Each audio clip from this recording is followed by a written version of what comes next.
예배를 살리려고 노력하는 여러분의 교회 모습을 보면서 특별히 우리 성가대들 얼마나 이렇게 아름답게 참 최선을 다하는 찬양을 하나님께 드리는 모습에 아주 감격적입니다.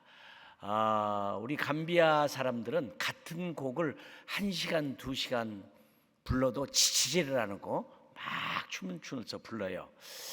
참 우리 한국 교회는 굉장히 점잖하다 하는 생각이 들어요. 예배를 드린데도 아주 점잖하고 특별히 우리 충현성교회는 보니까 굉장히 점잖해요. 이 설교를 들으면서 막 아멘, 할렐루야 이런 교회 많이 나오면 참 좋을 것 같은데 그래도 마음 속으로만 다 하는 것 같습니다. 제가 에드워드 B 힐이라고 하는 목사님에게 한 번 설교에 큰 은혜를 받아서 제가 편지를 썼습니다. 흑인 목사님인데 저도 아프리카에서 흑인들과 함께 생활하는 선교사인데 목사님 설교를 듣고 큰 은혜를 받았는데 테이프 좀 보내주세요 그랬어요. 딱 3개 보내주고 말더라고요. 그래서 이게 녹음기를 틀었더니 깜짝 놀랐어요. 3개밖에 안 보내준 이유가 있더라고요. 들을 수가 없어요. 이 설교인지 무슨 뭐 잡음이 너무 많은데 예를 들어서 에드워드 목사님이 주님은 우리의 사랑이십니다. 그러면 아멘, 할렐루야, 그렇습니다. 주님을 찬양합니다. 주님을 높여라.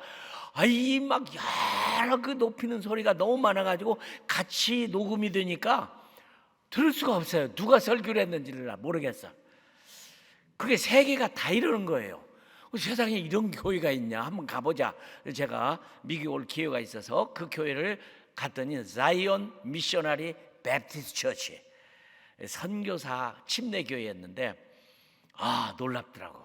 이 목사님 설교를 정말 잘하세요. 이 강대상에서 설교는 성도들이 전부 앉아서 듣는 게 아니라 모두 다 일어나 버려요. 일어나서 전 교인이 일어나서 설교를 듣는 교회를 처음 봤어 제가. 근데 그것으로 끝난 게 아니고 또 많은 분들은 나와가지고 또 이 강대상 주위에 전부 둘러서는 거예요. 할렐루야, 아멘, 그렇습니다. 주님을 찬양해라. 이러니까 이 설교가 녹음이 이게 들을 수가 없는 거예요. 정말 놀랍더라고요. 막 살아있는 예배를 듣는데 말씀에 대한 감격. 그리고 3개만 딱 보내주고 말았어요. 이렇게 주님을 열광적으로 예배를 드리는구나. 여러분의 교회도 그 뜨거운 열정을 내가 볼 수가 있습니다. 그렇지만 우리 한국 사람들의 문화적 특징이 조용하죠. 특별히 장로교. 제가 오늘 본문의 말씀을 읽으면서 용기를 얻은 게 아니라 굉장히 실망을 느꼈던 때가 있습니다. 감비아서 성경을 읽을 때. 오늘 본문 말씀에 보니까 바울의 머리를 깎다가 아니라 바울이 머리를 깎다. 잘못 들으면 누가 가위를 들고 바울 머리를 깎으려고 달려간 걸로 보이는데 그게 아니고 바울이 머리를 깎았습니다. 바울이 머리를 깎았다. 이게 무슨 의미예요?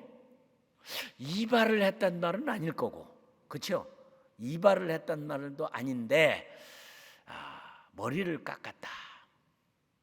그렇다고 이 신약 성경에 머리를 깎은 사건이 무슨 세례니 성찬식이니 그런 큰 예식도 아니고 18장 18절에 사도 바울이 고린도 사역을 마치고 갱그리아라고 하는 오늘날에 가서 보면 그리스의 맨 끝에 동네 시골 마을입니다.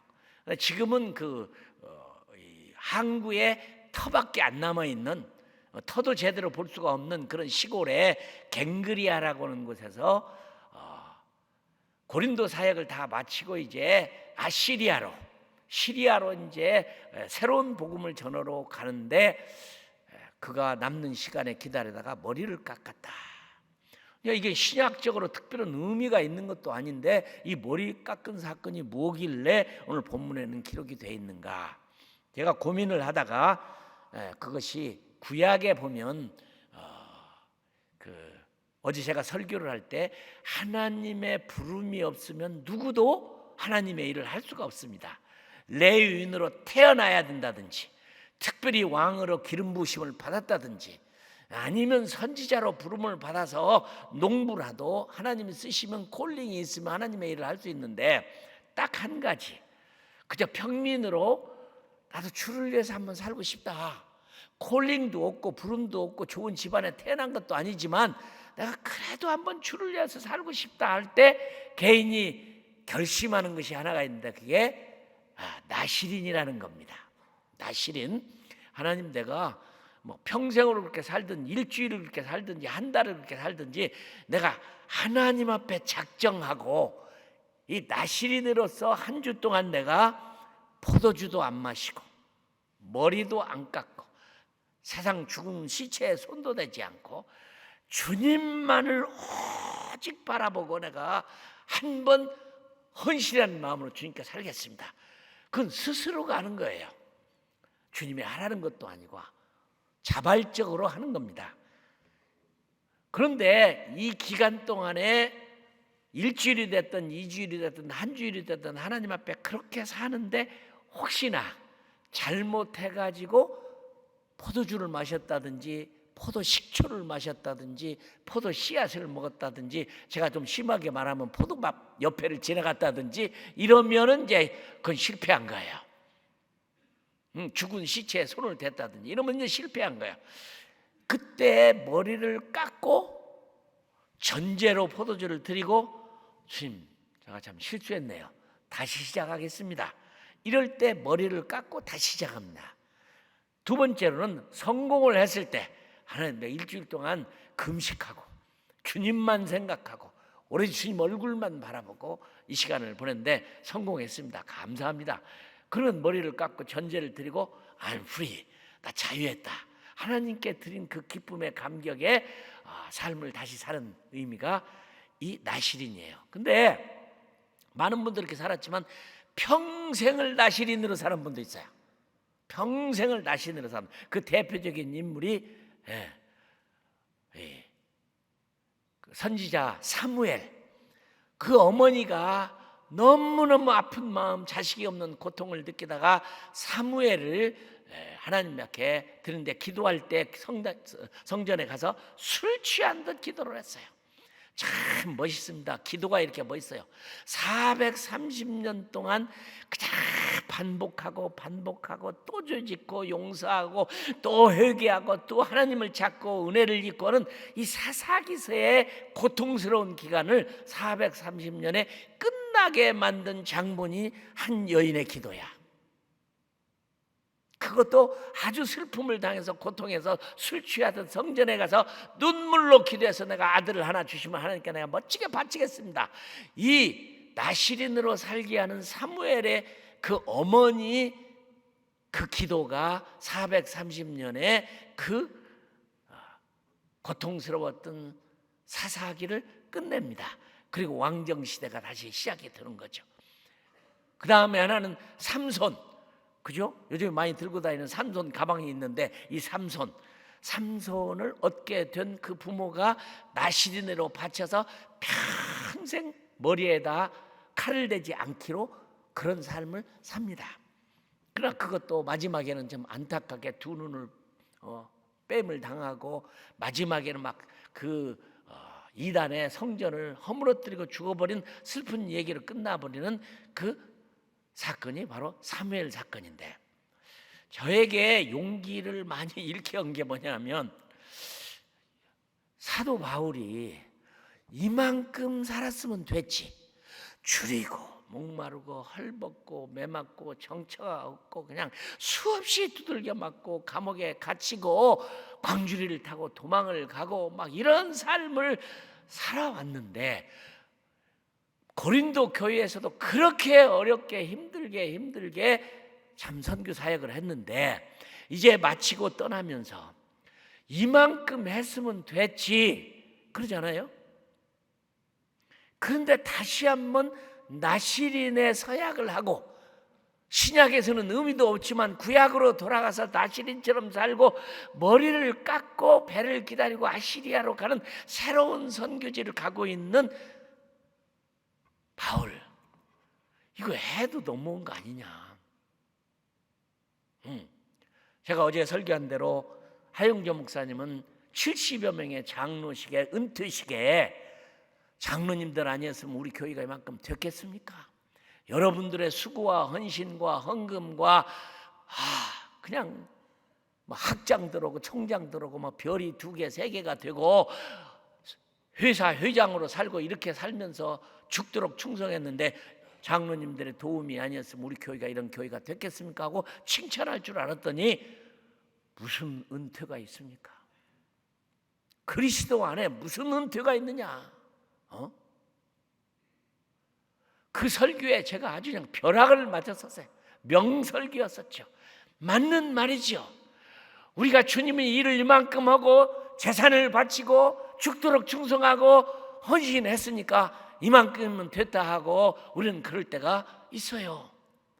부끄러운 얘기지만 받은 은혜가 얼마나 큰데 주님은 십자가에 그렇게 못 박혀 돌아가셨는데 무슨 이제는 노후 대책을 좀 해보자.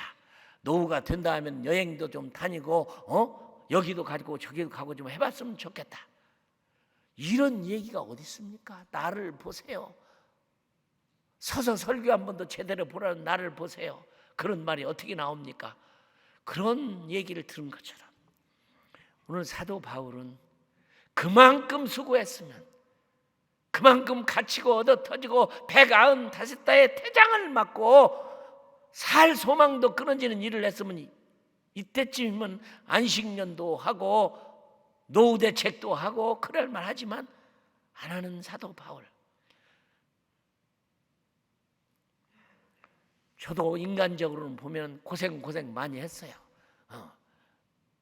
막 갈비가 부러지고 뼈가 부러지고 그냥 입원을 하고 그냥 말라리아로 죽을 고비를 넘기고 마지막 사형 선고도 받기도 하고 저희 아내도 말할 수 없이 고생을 해서 때로는 인간적으로 이만큼 고생했으면 됐다는 생각이 들 때도 있었어요.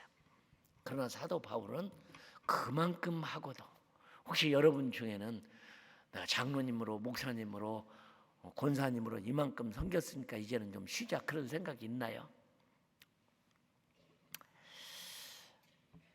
그 인디아나주의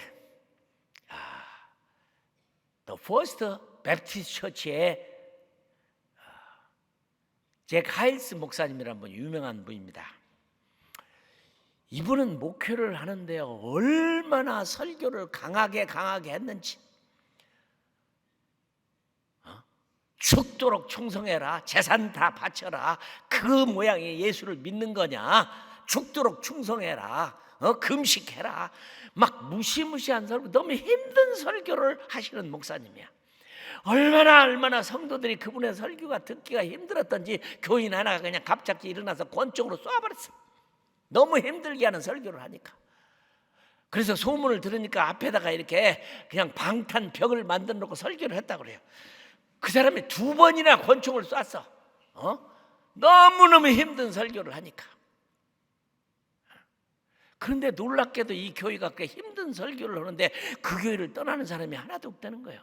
1년이면 3,000명이 침례를 받아요. 침례교니까. 이야 대단하다.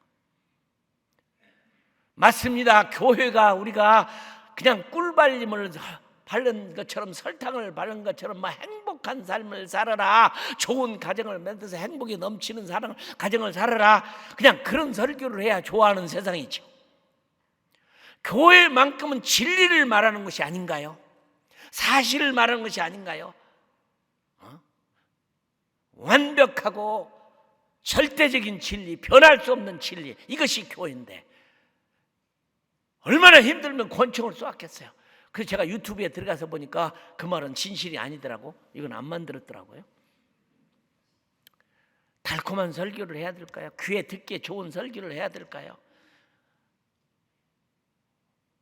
제가 한국의 국민일보에 보면 토요일 날이면 많은 유명한 교회가 설교하는 목사님들의 설교 제목이 있는데 나는 신문을 받으면 그걸 볼 때가 있어요.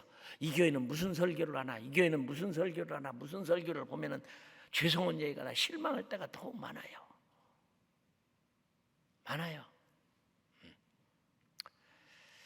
저는 영국에서 훈련 받는 동안에 존 스타트라고 하는 유명한 목사님 밑에서 공부를 해본 적이 있어요. 존 스타트 목사님 아마 많이 들어봤을 거예요. 대단한 분입니다. 근데 그 교회를 좀 다녔는데 나 깜짝 놀랐어요. 존 스타트 목사님이 앵그리칸이라는 걸 내가 그때 알았어요. 아니, 복음주의의 대거성이라고 그러는데 복음주의 신학자들의 대표적인 인물인데 이분이 앵그리칸이야. 여러분 아시잖아요. 영국 성공이라고 하는 것은 변질된 캐톨릭이에요. 헨리 8세가 결혼을 6번을 해. 그냥 이혼을 하고 다른 여자하고 살려고 그 짓을 했는데 이 천주교가 허락을 안 하니까 그냥 돌아서 버려가지고 이혼하고 또 죽이고 6번의 결혼. 헨리 8세가 이런 사람이 영국의 대표적인 왕이라는 게 또 내 이해가 안 돼요.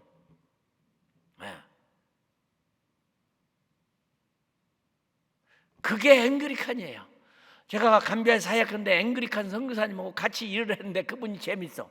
그분이요, 몇 년만 하면 앵그리칸에 은퇴를 해서 모든 베네핏을 다 누릴 수 있는데 자기 도저히 신앙의 양심상 앵그리칸 프리스트로 남을 수가 없어서 사임을 해버리고 성사로 왔대요. 모든 권리를 포기해버리고. 대단한 분이요. 근데 그분이 저한테 그래요. 성교사님, 앵그리칸은 세 종류가 있습니다. 무슨 세 종류예요? 하이 처치가 있고 로우 처치가 있고 미들 처치가 있대요. 높은 앵그리칸, 낮은 앵그리칸, 중간 앵그리칸. 근데 뭐가 다른데요? 그랬더니 하이 처치는 크레이지입니다. 미친 사람들입니다. 로우 처치는 레이지, 게으르 빠진 사람들입니다. 중간은요, 헤이지, 흐리멍텅한 사람들입니다. 제 얘기 여러분 오세하지만 제가 만든 얘기가 아닙니다. 앵그리칸 프리스트가 제 얘기한 말이에요. 그런데 존 스타트 목사님이 그렇게 존경하고 책을 많이 쓰고 대단한 분인데 이분이 앵그리칸이라는 말에 내가 깜짝 놀랐어요. 나는 사람이 사람을 만나서 놀란다는 게 힘든 건데요, 나는 그분을 만나서 10가지도 놀랐어. 첫째, 그분이 앵그리칸이라는 말에 놀랐고, 그 다음에 그 교회에 그분이 27살 때 목사로 와가지고 92살 돌아가실 때 그 교회만 목회를 했어요. 83살에 은퇴를 하셨어. 너무 멋있어요. 83살에 은퇴를 하시고 책을 하나 썼는데 컴퓨터로도 안 쓰고 혹시 오자가 나오면 안 되니까 연필로 썼어요. 대단한 분이야. 마지막 책이 뭐냐 하면 The Radical Disciple이라는 책이에요. 근데 이게 우리말로 번역을 하는 분이 영어를 잘 하시는 분인데 번역을 했는데 아주 번역을 좀 잘못했어. 여러분 미국에 사시니까 알죠? 레디칼이라는 뜻이 뭔가. 레디칼 디사이플. 근데 이게 번역이 어려워요. 그죠? 급진적인 제자, 성질 급한 제자, 이렇게 번역을 할 수가 없잖아요. 그러니까 영어를 잘하는 분이 제자도라고 번역을 했어. 근데 제자도라고 번역을 하니까 그런 책이 얼마나 많은데 책이 죽어버렸어요. 나더러 번역을 하면 영어를 잘 보더지만 저는 그렇게 안 해요. 강한 제자 이렇게 했지 차라리. 근데 그분 얘기가 10가지를 썼는데 크리스찬이라고 하는 말은 틀린 말이다. 성경에는 없는 말이다. 그건 안디옥 교회에서 안 믿는 사람들이 예수 믿는 사람을 보고 예수쟁이 붙인 이름이지 성경적으로 우리는 크리스찬이 아니다. 그럼 뭐냐? 제자여야 맞단 말이야. 여러분이 우리가 크리스찬이라고 말하는 것은 성경적이 아니라는 거예요. 몇 군데 나오지만 진짜는 제자. 제자도 그냥 제자가 아니라 레디칼 디사이플이니까 아주 강한 제자여야 된다는 거예요. 혹시 여러분들 예수 믿기 위해서 오늘 나오신 분들 적당히 예수 믿으면 믿는 사람이 아닌 거예요.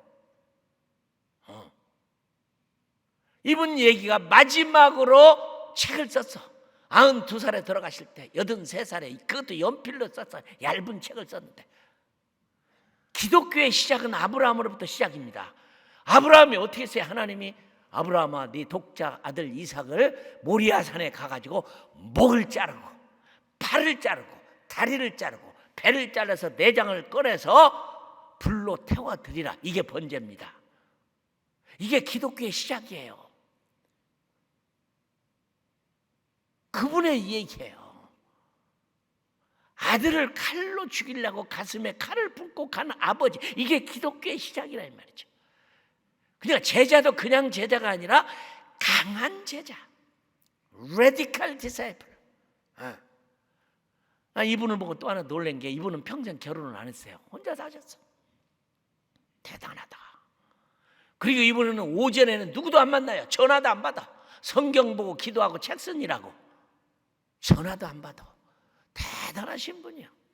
그분을 평생 53년 동안 돌봐준 비서가 권사님이 53년을 그분을 위해서 일해요. 저를 또 놀라게 한 건 그분이 책이 쓴 게 50권도 넘어요. 대단하다. 한 권 책도 힘든데 저렇게 많은 책을 썼다. 대단한 분입니다. 그 다음에 이분은 제가 물었어요. 아이 목사님, 전 목사님 왜 우리 한국을 한 번도 안 오세요? 여러분 한국 한 번 안 와보고 유명해질 수가 없습니다. 대단한 나라지요. 한 번도 안 오셔서 그때까지. 그랬더니 저한테 그러는 거예요. 내 영어를 한국말로 통역을 잘 할 것인가 걱정이라고. 야, 소름이 끼치더라고요. 얼마나 하나님의 말씀을 정확하게 전하기를 원하시는 분인가. 때로는 통역이 반역이라고도 하거든요. 잘못 통역하면 안 되니까. 정확하게 통역이 될까 두렵다. 근데 물론 나중에 오시긴 왔어요. 저도 통역을 써서 복음을 전하고 통역을 쓰기도 했는데요. 참 희한하더라고요. 우리말도 통역이 필요한데 그때 제가 충청도에 가고 말씀 집회를 하는데요. 웃기는 얘기라도 아무도 웃지를 않더라고. 야, 우리말도 안 되더라고. 거기 부목사님이 날 태워서 호텔을 데려가면서 선교사님 걱정하지 마세요. 그래도 우리 성도들은 집에 가서는 웃습니다 그러더라고요. 이렇게 안 돼요. 제가 어느 날에 독일에 가서 설교를 하는데 영어로 설교를 통역을 하는데 이 통역을 하면 내가 독일어를 알거든. 조금 독일어를 공부했는데 통역을 제대로 안 하시는 거야. 제대로 안 하시더라고. 근데 그 이유를 나중에 알기는 알았지만 말입니다. 통역이라는 게 어렵단 말이죠. 그래서 안 갔다는 거예요. 그런데 또 학교에서 공부를 하는데 에베소서 강해를 하시는데 점심때가 되면은 식당에서 와갖고 영국은 지독합니다. 오늘 식사할 사람 손 좀 들어주세요. 꼭 손 드는 사람 숫자만 해요. 좀 남게도 하면 얼마나 좋아요. 그냥 정확하게 먹을 것도 제대로 없는 나라지만. 근데 그날은 목사님에게 손을 드는 거 이러시는 거예요. 전 목사님 왜 두 손 드세요? 오늘은 제가 배가 고파서 2인분을 먹어야 할 것 같습니다. 참 순진하신 분이세요. 참 순진하신 분이에요. 그분이 저를 놀라게 하는 게 참 많았어요. 참 많았어요. 그리고는 92살에 돌아가셨는데 그가 가지고 있는 모든 전 재산을 다 깨끗이 선교부에 주고 가셔버렸어요. 국가가 2차 대전이 일어나서 전쟁이 있는데도 그분을 국가가 부르니까 나는 못 갑니다. 나는 목회자로 양들을 치라고 영적인 일에 부름받았으니까 난 못 갑니다. 그만큼 국가에 대해서도 자기의 소견을 노할 수 있는 분이었어요. 대단하신 분이야. 한 사람을 만나서 그렇게 깨달음이 있었어요. 맞습니다. 세상에는 주를 위해서 이렇게 멋지게 사는 분들이 많은데 사도 바울 머리를 깎았어요. 새로운 선교지를 또 가는 거 이만큼 갔으면 물론 우리 선교계에서는 무슨 선교사에게 안식년이 있냐, 성경에 어디에 안식년이 있냐, 사실은 없습니다. 세상이 만들어낸 거예요. 사도 바울이 위켄드를 보내본 적이 있습니까? 아니면 안식년을 보내본 적이 있습니까? 이만큼 살았음에도 불구하고 나시린의 삶으로 살면서 내가 세상 거 손대지 않겠다. 그게 맛있는 포도주 안 마시겠다. 그 포도 식초로 안 먹겠다. 불란서에 가니까요, 굴이라는 그 음식이 유명하더라고. 근데 그 굴을 포도주 식초에 찍어 먹으라고 해서 불란서 집에 가니까 주는데 정말 맛있더라고요. 이 하나님이 만든 포도주, 우리를 행복하게 살도록 만든 게 포도주입니다. 그래서 우리는 성찬식에 그 포도주를 마시는데 유대인들은 4잔의 잔을 마셔요. 포도주를. 성찬식이. 우리는 간단하지만 유대인 4잔을 마셔요. 그 첫 번째가 뭐냐? 하나님이 우리를 행복하도록 지으신 거다. 그래 노래를 부르고 찬양하고 그러면서 포도주를 마시면서 성찬식을 해요. 그 사람들은 그게 무슨 뜻인지도 모르지만, 그러니까 포도주는 신비한 것으로 우리에게 행복을 위해서 하나님이 주신 겁니다. 그런데 이 사도 바울은 행복에 관심이 없는 거예요.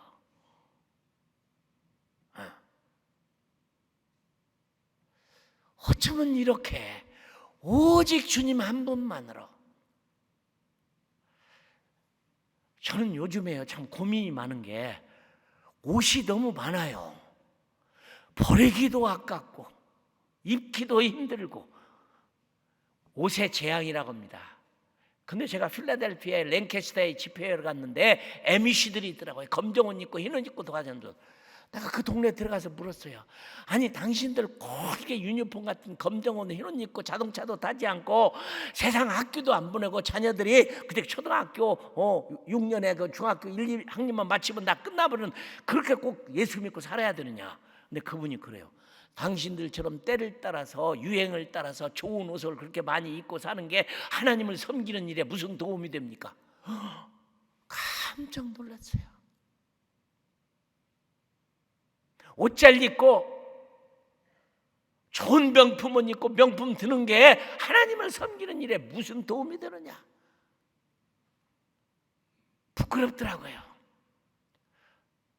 1차 방정식, 2차 방정식 그런 거 모른다고 하나님을 섬기는 일에 무슨 문제가 있냐? 대학이라는 것도 없더라고. 그게 MEC들입니다. 많아요. 검은 옷 입고 타는 사람. 자동차도 안 타요. 그렇게 주님을 섬기는데 요즘에 그런 교회가 부흥한대요. 내 책을 사가지고 읽으면서 여러 가지 그분들에 대해서 배우면서 부끄러웠어요.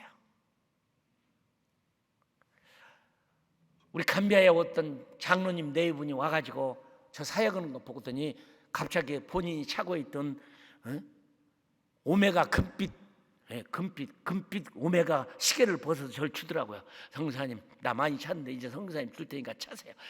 내 생전에 오메가 시계 금딱지 야 그냥 얼마나 좋은지. 이게 오메가 금딱지 시계 비싼 것이구나. 그런데요 감비아 사람도 다 알아. 성사님 오메가 시계 찼네요. 명품 시계 찼네요. 명품. 감비아에 오신 너는 집사님이 저에게 성사님 내가 선물 드리려고 런닝사스 하나 사왔는데요 명품입니다. 이거 입으세요. 나 그런 거 안 입습니다. 내가 여기 명품 입어서 뭐 하겠습니까? 나 그거 싫습니다. 그래도 성사님을 사왔는데 입으세요. 이 얼마짜리인 줄 아십니까?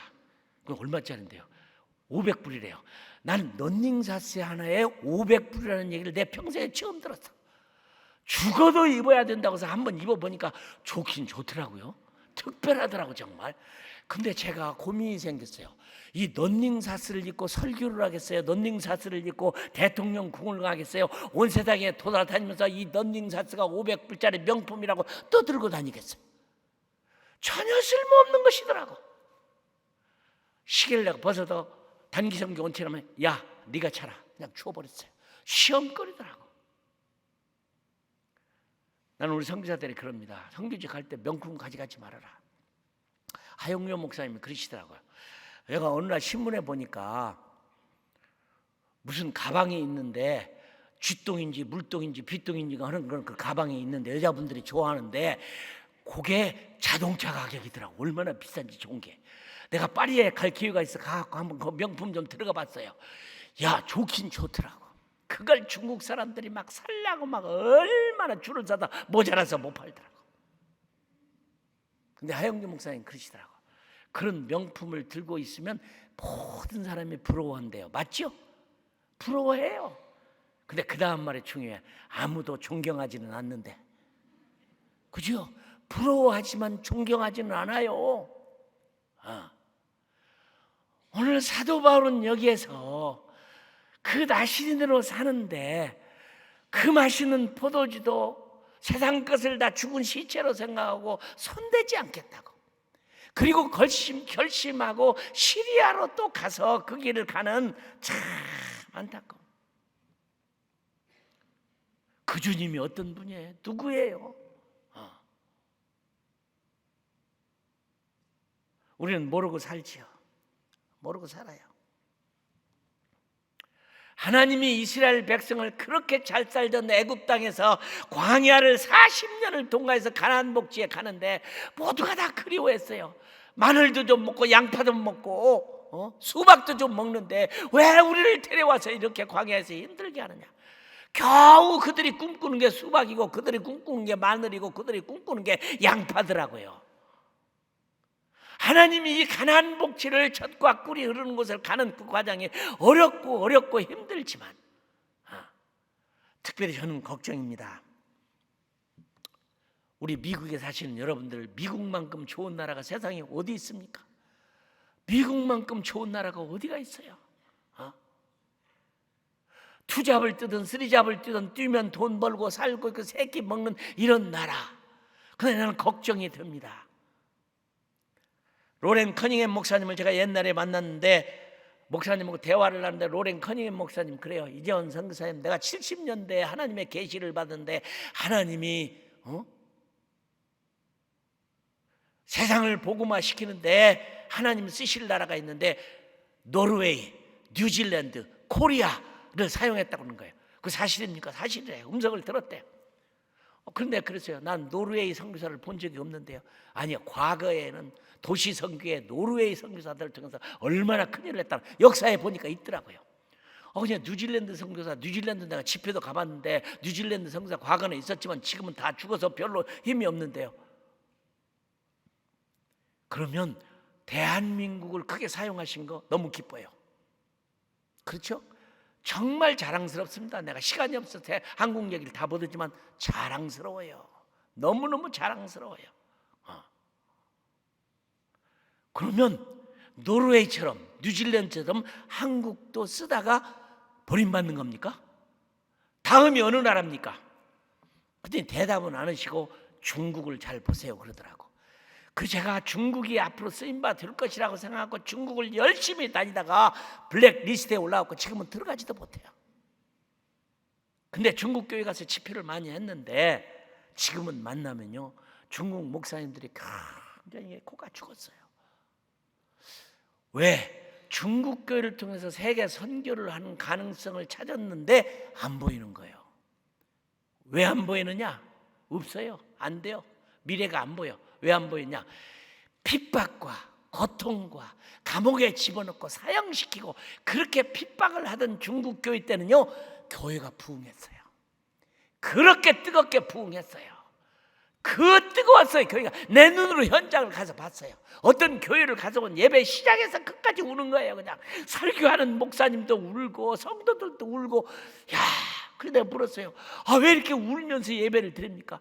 그 주님이 사랑스러워서, 너무 그리워서 눈물이 나는데 울어야죠. 막 울어요. 나중에 알고 보니까 그 교회 이름을 호곡파라고 그러더라고. 그렇게 주님을 사랑했는데 요즘은 다 죽어버렸어요. 가정교회도 다 죽어버렸어요. 그래서 왜 죽었는가 봤더니 핍박과 고난 중에는 교회가 부흥하고 살았는데 잘 먹고 잘 살고 잘 살게 되니까 죽어버려요. 이 멤모니즘이 무서워요. 맞습니다. 잘 먹고 잘 살고 사는 나라의 성도들 조심해야 돼요. 정말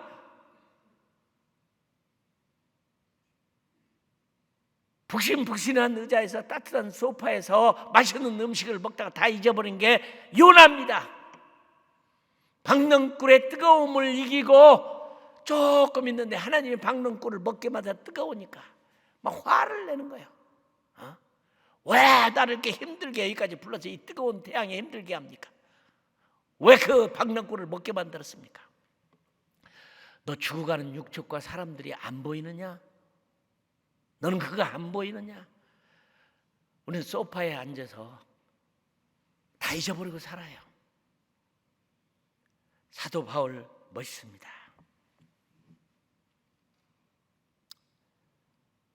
머리를 깎았어요. 근데 요즘에 많은 분들이 그곳에 여행을 하면서 머리를 깎는 사람들이 지금도 있대요. 그냥 머리를 깎는다고 별거 되는 거 아니죠. 나는 오늘 여러분의 교회에 와서 오늘 8번째 말씀을 전하는데 3부 예배 어떻게 할까요? 마지막 설교를 뭐라고 한번 할까요? 나는 여러분들에게 한번, 오늘 사도 바울은 이만큼 했으면 됐죠. 이만큼 희생했으면 됐죠. 로저스라는 목사님이 이렇게 설교를 하시더라고. 자동차를 타가면서 설교를 듣는데 미국 교회가 지금은 걱정이 된다. 희생이란 말을 쓰기를 다 두려워해요. 그래가지고 희생이라는 단어 대신에 뭐 쓰냐? 서렌더라는 말을 쓴대. I surrender all. 나 다 하나님께 항복합니다. 다 드립니다. 주님, 나 그냥 항복합니다. 이것이 헌신이라고 생각해서 헌신이라는 희생이라는 단어 대신 서렌더를 쓴대요. 아니라는 거예요.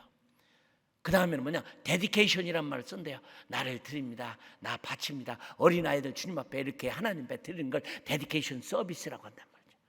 근데 그것도 아니다 이 말이에요. 이번엔 더 강한 단어를 쓰기는 써요. 커미트먼트. 나를 드립니다. 유임합니다. 주님이 나의 전부입니다. 나의 하나님입니다. 또 미안하니까 하나 더 붙여가지고 영어로는 토탈 커미트먼트. 전적으로 나를 드립니다.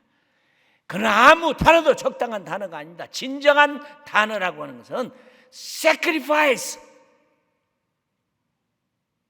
목 자르고 팔 자르고 다리 자르고 내장을 꺼내서 불에 태워 드리는 게 이게 바로 로마서 12장에 말하는 산제물이야. 어떤 단어든 sacrifice예요. 여러분, sacrifice는 무슨 의미냐? 50% 헌신도 헌신 아니에요. 그죠?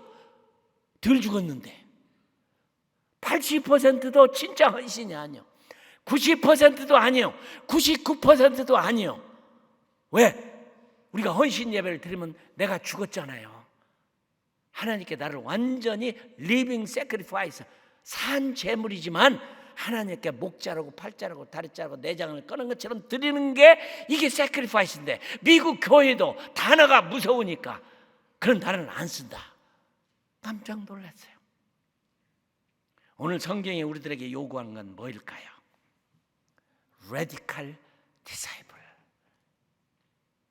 잘 믿어야죠. 난 충현 성격계 여러분 그렇게 되기를 바랍니다. 그런데 저를 강사를 부르는데 한 가지를 하나님 앞에 하고 싶어요. 더 길게는 못하고 시간이 없으니까. 여러분들 한번 자리에서 일어나서 보세요. 못 일어나신 분 안 일어났대요. 일어나 보세요. 오늘 머리를 깎겠습니다. 가위가 없으니까 못 깎죠. 그죠? 머리를 깎아야 되는데 뭔가 새로운 해 2023년도에 새로운 국목사님 오시고 두 분의 멋진 원로 목사님을 통해서 이만큼 여러분이 신앙에 자라온 오늘 하나님 앞에 참된 예배를 드리고 선교하고 우리 교회가 살아있는 교회가 되기 위해서 여기 오신 분들, 그러면 바울은 머리를 깎았는데 우리는 머리를 못 깎았다고 해도 나는 여러분들이 제가 왔는데 또 올지도 못 올지도 모르는데 마지막을 나는 이렇게 보내고 싶어요. 하나님이 그렇게 형편없는 모세를 부르고, 모세야 네가 선 곳은 거룩한 땅이니 신발을 벗어라. 여러분 한번 신발을 벗었으면 좋겠어. 우리 어머니들이 과거에 출산을 할 때 신발을 벗고 내가 다시 신을 것인가 못 신을까 고민하고 방에 들어가서 출산을 했다는 얘기를 들었어요. 우리도 오늘 한번 지금까지 어떻게 살아왔든지 아무 상관없어요. 날라리로 살았든 뭐로 살았든 오늘 결심을 안 해도 돼요. 그러나 우리도 구약에 있는 거 신약에는 없는 얘기지만 신발을 한번 벗어들고 기도하고 싶어요.